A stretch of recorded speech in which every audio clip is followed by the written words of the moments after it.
নওদা থানার অন্তর্গত যে পরিযায়ী শ্রমিক মারা গিয়েছিল তাকে কিভাবে উদ্ধার করা হয়েছিল? এখান থেকে বলতে গেলে আমাদের গঙ্গাধারী গ্রামের কয়েকজন ছেলে সেখানে মরার সঙ্গে সঙ্গে এখান থেকে যায়, যাওয়ার পরে সে ওইখান থেকে লঞ্চ ভাড়া করার পর সেখানে মানে শুক্রবার হইতে তারা ওইখানেই থাকে। দিয়ে তারপরে মানে লঞ্চে যাওয়ার পরে ওইখান থেকে মানে নিজেরাই উদ্ধার করছে ওইখান থেকে। এক ছেলে এক মেয়ে। আচ্ছা, বলবেন কিভাবে পড়ে গিয়েছিল বলতে পারবেন একটু?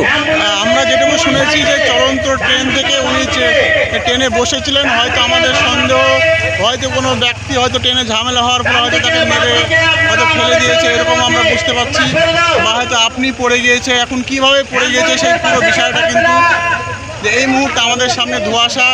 এখন পোস্টমর্টম রিপোর্টের দিকে আমরা অপেক্ষা। আমরা সেই লাশ সরাসরিভাবে দেখাবো রিপোর্টার প্রেসের মাধ্যমে। যে লাশ আপনারা দেখছিলেন পরিযায়ী শ্রমিক একটা হয়ে গিয়েছিল, যেটা নওদা থানার অন্তর্গত এক পরিযায়ী শ্রমিক যে মারা গিয়েছিল। এই যে আমরা দেখতে পাচ্ছি যে যাকে একেবারে নিয়ে যাওয়া হচ্ছে সেই গাড়িতে করে, সেই মৃত্যু গাড়িতে করে আমরা দেখতে পাচ্ছি সরাসরিভাবে আপনার রিপোর্টার প্রেসের মাধ্যমে দেখছেন যে সেই লাশ নিয়ে যাওয়া হচ্ছে। আমরা দেখতে পাচ্ছি যে পরিযায়ী শ্রমিক তিনি মারা গিয়েছিলেন ট্রেন দুর্ঘটনায়, যে বাড়ি থেকে হায়দ্রাবাদ থেকে কাজ থেকে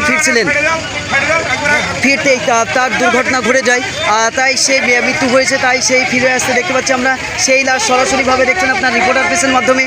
নওদা থানার যে প্রশাসন বিভাগ রয়েছে তাদের তত্ত্বাবধানে এই কাজ সম্পূর্ণ হচ্ছে। আর ফিরে এসেছে সেই লাশ, বাড়ি ফিরেছে, আপনারা দেখতে পাচ্ছেন সরাসরিভাবে রিপোর্টার প্রেসের মাধ্যমে। যে দেখতে পাচ্ছেন কীভাবে এবং এক মেয়ে দেখতে পাচ্ছি যে সরাসরি দেখছেন আপনার রিপোর্টার প্রেসের মাধ্যমে যে সেই লাশ ফিরে এসেছে। এই যে দেখতেই পাচ্ছেন যে আপনারা একেবারে দেখতে পাচ্ছেন যে লাশ একেবারে অন্যরকম হয়ে গিয়েছে।